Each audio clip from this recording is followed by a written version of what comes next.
सभी को नमस्कार। बेटा ये अपने सप्तमी कक्षा की वर्कशीट 14 है। 13 वर्कशीट हम कर चुके थे और 13 वर्कशीट में हमने हास्य बाल कवि सम्मेलनम का भाग 1 किया था और आज हम भाग 2 कर रहे हैं। इसकी हिंदी साथ साथ लिखी हुई है तो आप अच्छी तरह से इसको कर लेना बेटा।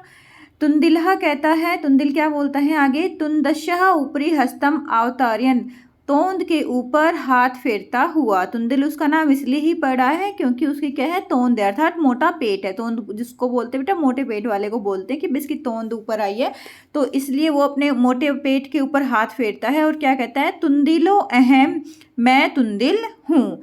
ये आपकी बेटा आगे आओगे ना तो आपको पता चलेगा ये तुंदिलो अहम जो है वो आप लोगों की संधि है और विसर्ग संधि का उदाहरण है ये, ठीक है। तुंदिलः धन अयम बन जाता है इसका।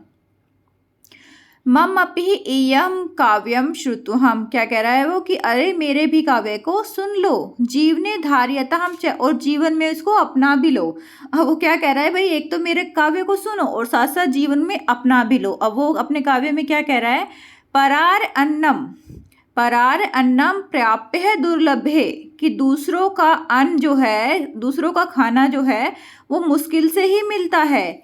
माँ शरीरे दयाम कुरु, अर्थात अपने शरीर पर दया मत करो। कहने का भाव क्या है कि जो दूसरे का खाना है उसको खा लो भाई, वो तो बड़ी मुश्किल से मिलता है क्योंकि वो क्या है, उसके तोंद निकली हुई है, तो अर्थात वह खाने का बहुत ज़्यादा शौकीन है। तो कह रहा है कि अपना तो खाते ही खाते हो लेकिन दूसरों का जो खाना है वो बड़ी मुश्किल से मिलता है, उस पर अपने शरीर पर दया मत करो।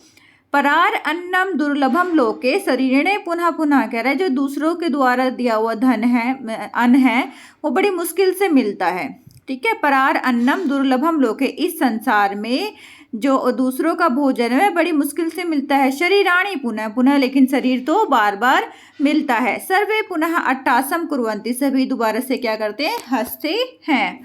अट्ठास का मतलब होता है बेटा हंसना, सभी दोबारा से फिर क्या करते हैं, हंसते हैं, क्योंकि सबको ही पता है कि भाई शरीर अपना सब है तो सब कुछ है, शरीर नहीं है तो कुछ भी नहीं है, और शरीर हमें बार बार नहीं मिलता है, शरीर एक बार ही मिलता है। खाना तो हम कभी भी खा सकते हैं, दूसरों का भी खा सकते हैं, लेकिन शरीर तो बार बार नहीं मिलता ना। लेकिन ये उल्टा बोल रहा है, ये क्या कह रहा है कि दूसरों का भोजन जो है वो बड़ी मुश्किल से मिलता है, इसमें हमें अपने शरीर पर दया नहीं करनी चाहिए। जितना हो सके दूसरों का भोजन खा लो, क्योंकि शरीर तो बार बार मिल जाता है लेकिन दूसरों का भोजन बार बार नहीं मिलता। ये सुनकर सभी जो नीचे लोग बैठे हुए थे वो हंसने लगे। चार्वक कहता है, आम हाँ शरीरस्यः पोषणम सर्वथा उचितमेह। चार्वक कहता है कि शरीर का पोषण बिल्कुल उचित है। यदि ही धनम न अस्ति, यदि धन नहीं है, तदा ऋणम कृत्वा पौष्टिकानि पदार्था एव भोक्तव्यम, तो हमें उधार लेकर पौष्टिक भोजन खाना चाहिए। अब तुंदिल ने अपनी बात कंप्लीट कर ली, फिर चार्वक आता है। चार्वक कहता है कि भाई शरीर के लिए जो पोषण युक्त भोजन है वो बहुत ही जरूरी है। यदि आपके पास धन नहीं है तो भी पोषण युक्त ही भोजन खाना चाहिए, चाहे आपको उधार ही क्यों ना लेनी पड़े। तथा कथित चार्वक, अब चार्वक कभी कहते हैं, यावत जीवेत सुखम जीवेत, जब तक जियो सुख से जियो। ऋणम कृत्वा घृतम पिबेत, और ऋण उधार लेकर घी को पियो। यहाँ घी को पियो का मतलब ये नहीं कि घी की वो उठाई बोतल और उसको पी गए। घी को पिए का मतलब कि अपनी जो जिंदगी है वो अच्छी तरह से बिताओ, पौष्टिक भोजन खाना खाओ। तो ये वो ही कह रहा है चार्वक कि यावत जीवेत सुखम जीवेत ऋणम कृत्वा घृतम पिबेत, जब तक जियो सुख से जियो, उधार करके घी पियो। उसके बाद चार्वक ने जब ये बात कही तो श्रोता जो है, नीचे बैठने वाले जो श्रोतागण हैं वो क्या कहते हैं, देखो बेटा यहाँ पे आ गई हूँ मैं। श्रोतागण, तरही ऋणम प्रत्यर्पण कथम, तो फिर उधार को हम कैसे वापस करें। भाई उधार किसी से लेते हैं तो वापस भी तो करनी होती है, तो कह रहे फिर उधार कैसे वापस करें। तब चार्वक कहता है, श्रूयताम मम अवशिष्टम काव्यम, मेरे बचे हुए काव्य को सुनो, जो काव्य मेरा बच गया है उसको भी सुनो। आधा तो उसने बोल दिया, यावत जीवेत सुखम जीवेत ऋणम कृत्वा घृतम पिबेत। आगे कह रहा है कि घृतम पीत्वा शर्मम कृत्वा, घी पीकर श्रम करो, ऋणम प्रत्यय अर्पणेत जनहा, और फिर अपना जो परिश्रम करके अपने ऋण को उतार दो, अपने ऋण को चुका दो, प्रत्यर्पण कर दो, उसको दे दो, वापस दे दो, ठीक है। तो अब यहाँ पे इसने पूरा ये वाला बोला है कि भाई हमें पौष्टिक भोजन करना चाहिए, जब तक जीना है सुख से जीना है। घी पीकर जीना है और घी पीकर अर्थात पौष्टिक भोजन कर कर हमें मेहनत करनी है, श्रम करना है, परिश्रम करना है, मेहनत करनी है और परिश्रम करके उस जो ऋण को चुका दें।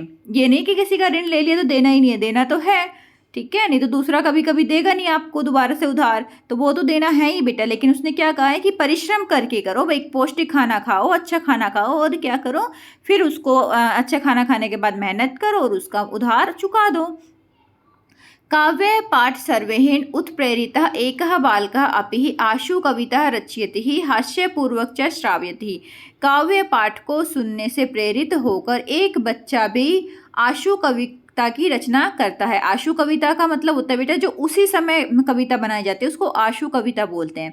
जो उसी समय कोई भी, जैसे अब आप बैठे हो, बैठे बैठे आपने कोई लाइन बना दी, आपके दिमाग में कुछ बात आ गई, तो वो उसको आशु बोलते हैं कि वो मैंने अभी तत्काल ही ये काम किया है, ये चीज़ें, ये लाइन मैंने निकाली है, सोची है, तो उसको बोलते हैं, ठीक है। आशु कविता की रचना करता है कौन? एक बालक। किससे उत्प्रेरित होकर? जो ये चारों आए थे, जो 4 बालक आए थे मंच के ऊपर जिन्होंने अपने अपनी बात कही, उनसे प्रेरित होकर क्या कहता है, मैंने भी एक कविता की रचना की है, हास्यपूर्वक च श्रावती ही, मैं आपको सबको ये सुनाता हूँ, हंसता हुआ वह सुनाता है। कैसे कहता है? बालक कहता है, श्रूयताम श्रूयताम भो मम अपि काव्यम, सुनो सुनो सुनो मेरी भी कविता सुनो। गजाधरम कवि चे यहाँ पे ना चादन एवं कर लेना बेटा, चेवम को यहाँ पे संधि हो जाएगी, चादन एवं चेवम। गजाधरम कवि चेवम तुंदिलहम भोजः लवलोपम कालांतकम तथा वेद चार्वकम न चैनाम अह्यम। तो क्या कह रहा है कि कवि गजधर को और भोजन के लालची तुंदिल को तथा कालांतक वेद को, जो वैद्य था, जो डॉक्टर था, वैद्य जो था उसको, और चार्वक को मैं नमन करता हूँ। चार्वक को मैं क्या करता हूँ? नमन करता हूँ। काव्यम श्रावित्वा हा हा इति कृत्वा हस्ति अन्य चापि हसन्ति। अब काव्य सुनकर वह सभी हंसते हैं और एक दूसरे लोग हंसते हैं, और सर्वे गृहम गच्छन्ति, और सभी घर चले जाते हैं। क्योंकि देखो उस बच्चे ने जो आशु कविता बनाई तो उसने क्या कहा, उन सब ने अलग अलग बताया था।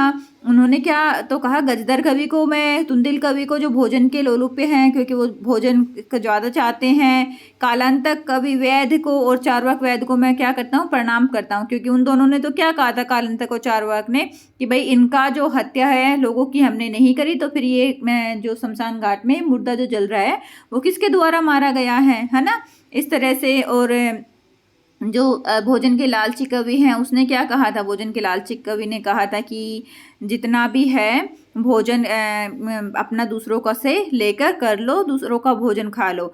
गजाधर कवि ने भी यही बात करी थी। कालांतर और गजाधर दोनों ही कवि ने मनुष्य के बारे में ही बात की थी। चार्वाक कवि ने कहा था कि भाई जो भी करना है करो, लेकिन ऋण लेकर करो, लेकिन पौष्टिक भोजन का खाओ पियो और उससे कमाकर उसका जो ऋण आपने लिया है, उधार लिया है, उसको वापस कर दो। तो ये था बेटा आपका चैप्टर जिसमें हमने ये कर लिया है। अब ये चैप्टर ख़त्म हो गया है। इसके बाद आपके क्वेश्चन आंसर आते हैं। क्वेश्चन आंसर में देखो, परार अन्नम का मतलब दूसरों का भोजन होता है, दुर्लभ का मतलब मुश्किल से करने वाला काम होता है, अट्टहास करना का मतलब हंस हंस कर, ठहाके मार कर हंसना, ठीक है।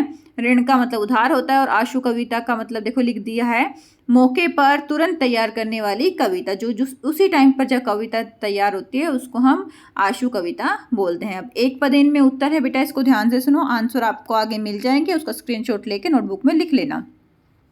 अभी सिर्फ यहाँ पर समझो क्या लिखा है। पहला क्वेश्चन है, तुंदिलः कस्य ऊपरी हस्तम अवतार्यत। जो तुंदिल होता है वो किसके ऊपर हाथ को फेरता है? तो वो किसके ऊपर फेरता था? अपने पेट के ऊपर, तुंदिल के ऊपर। तो यहाँ पे तुंदश्य आ जाएगा बेटा, कश्य लिखा हो ना तो तुंदश्य बन जाएगा इसका। के ग्रहण गच्छन्ति, कौन घर चले जाते हैं? तो लास्ट में आपने पढ़ा है कि सभी घर चले जाते हैं, तो यहाँ पे के स्थान पर क्या आ जाएगा? सर्वे, सर्वे ही ग्रहम गच्छन्ति, सभी घर चले जाते हैं। लोके किम दुर्लभम अस्ति, संसार में क्या दुर्लभ है? तो उसने क्या बताया था कि संसार में दूसरों के द्वारा जो दूसरों का भोजन है, जो अन्न है, वो है मुश्किल है। परार अन्नम जो है वो मुश्किल है, तो उसको खा लो जल्दी, अपने पेट के ऊपर ध्यान मत दो, बताया था ना उसने, तंदुल ने। उसके बाद नेक्स्ट है, शर्मम कृत्वा जनः किम प्रतिहेत, श्रम करके, परिश्रम करके मनुष्य को क्या वापस कर देना चाहिए? तो मनुष्य को ऋण वापस कर देना चाहिए, उधार जो लिया था उसको वापस कर देना चाहिए। तो किम के स्थान पर ऋणम आ जाएगा बेटा। कश्यः पोषणम पोषणम सर्वथा उचितम, किस प्रकार का पोषण हमेशा उचित रहता है? तो किसके लिए पोषण? शरीर के लिए जो पोषण है, अच्छा भोजन है, वो उचित रहता है। तो कश्चय के स्थान पर क्या आ जाएगा? शरीरस्यः पोषणम सर्वथा उचितम, जो शरीर के लिए अच्छा भोजन सुरक्षित रहता है। यावत जीवेत डैश जीवेत, उसने क्या बताया था? यावत जीवेत सुखम जीवेत, जब तक जियो सुख से जियो, ठीक है। ग्रहम कृत्वा जलम घृतम पिबेत, और ऋणम ऋणम कृत्वा, ऋण लेकर उधार लेकर घी को पियो, ये उसकी लाइन थी ना बेटा। तो यहाँ पर क्या आ जाएगा? यावत जीवेत सुखम जीवेत, यहाँ पे सुखम आ जाएगा। नेक्स्ट है ऋणहम कृत्वा अपि कीदृशः पदार्थः भोक्तव्यः, ऋण को लेकर किस प्रकार के पदार्थ को भोक्तव्य करना चाहिए, कैसे पदार्थ को खाना चाहिए? तो उसने क्या कहा था कि भाई ऋण ले लो, उधार ले लो, लेकिन पौष्टिक भोजन करो। चार्वाक ने यही कहा था ना कि भाई ऋण ले लो, उधार ले लो, लेकिन उसके बाद कैसा भोजन करो? पौष्टिक भोजन करो। कीदृश के स्थान पर आ जाएगा बेटा पौष्टिक। उसके बाद आपका है विशेषण विशेष्य। विशेषण विशेष्य आपको बता ही देना है। अब आप बताओ मुझे, उत्प्रेरित कौन हुआ था? उत्प्रेरित बालक हुआ था, और उत्प्रेरित होकर उसने एक आशु कवि की रचना की थी, आशु कविता की रचना की थी। भोजलोलुप्यः कौन था? भोजलोलुप्यः कौन था? भोजन का लालची तुंदिल था। दुर्लभ क्या है? दुर्लभ है दूसरों का अन्न। और पौष्टिक क्या होते हैं? पौष्टिक पदार्थ। तो ये आपका विशेषण और विशेष्यता, ये जो पाठ आपने ढंग से पढ़ा होगा तो आप इसको इजली बता पाओगे। नेक्स्ट में है आपका शब्दों के आपको अर्थ बताने हैं। तो हस्त का मतलब हाथ होता है बेटा। श्रम का मतलब क्या होता है? परिश्रम या मेहनत होता है। अवशिष्ट का मतलब होता है बचा हुआ। कहता है ना वो चार्वाक की, भाई मेरी बची हुई कविता को भी सुनो, अवशिष्ट पाठ को भी सुनो, अवशिष्ट कविता को भी सुनो। तो अवशिष्ट का मतलब क्या होता है? बचा हुआ। लोके का मतलब संसारे होता है बेटा, संसार। और घृतम का मतलब घी होता है। श्रम का मतलब दोबारा से वही आ गया बेटा, मेहनत या परिश्रम। इधर आपको विलोम लिखने हैं। विलोम में आपको लिखना है आम। आम का उल्टा होता है ना, हा ना, ठीक है, हा ना हा ना। यहाँ पे आम का उल्टा क्या हो जाएगा? ना। मैं कर देती हूँ इसको। दुर्लभ, दुर्लभ का क्या हो जाएगा? उल्टा। सुलभ, दुर्लभ मुश्किल से होता है, और सुलभ का मतलब आसानी से कार्य होता है। उचित का क्या हो जाएगा? अनुचित हो जाएगा, ठीक है। और यावत का मतलब क्या होता है? तावत, ये अव्यय शब्द है जो पेड़ में ही चलते हैं। यावत तावत यत्र तत्र। गच्छति का क्या हो जाएगा? गच्छति मतलब जाना, और आगच्छन्ति मतलब आना। गच्छन्ति जाना, आगच्छन्ति आना। तो ये बेटा मैंने आपको समझा दिया है आपकी वर्कशीट, इसको अपनी नोटबुक में कर लेना। ये आंसर हैं, इनको स्क्रीनशॉट लो और अपने कॉपी में उतार लो। एक पदेन में है, पहले का तुंदस्यः, सेकंड का सर्व ही, थर्ड का हो जाएगा परा अन्नम, ऋणम, शरीरस्यः, सुखम और पौष्टिकम। ऐसे ही नेक्स्ट विशेषण विशेष्य है, उत्प्रेरितः बालकः, भोजन लोलुप्य तुंदिलः, दुर्लभम परान्नम और पौष्टिकः पदार्थः। अर्थ है आपका हस्तः हाथ, श्रम मेहनत या परिश्रम, अवशिष्ट बचा हुआ, लोके संसारे, घृतम घी, और विलोम शब्द है बेटा आपके आम ना, दुर्लभम सुलभम, उचितम अनुचितम, यावत तावत, गच्छन्ति आगच्छन्ति, ठीक है। इसको करो, अपनी नोटबुक में करके टीचर को सबमिट करवा दो। ओके बेटा, अपना ध्यान रखो।